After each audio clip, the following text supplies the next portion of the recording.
చంద్ర, నువ్వే చెప్తుంటావు కదా, ఒక కుటుంబం మనకు పుట్టుకతో లభిస్తుందని, ఇక రెండవది మనమే ఎంచుకుంటామని. మన మిత్రుల రూపంలో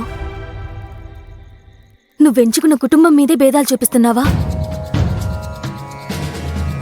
నేనేం నీ మీద ఒత్తిడి చేయడం లేదు. నీ మనసులోని భారాన్ని తేలిక చేసుకోమంటున్నాను. ఎవరది నీకింత లోతైన గాయం చేసింది? తనను నువ్వు మర్చిపోలేవు, అలాగే క్షమించలేవు. ఒకరున్నారు, తనంటే నాకు అసలు ఇష్టమే లేదు.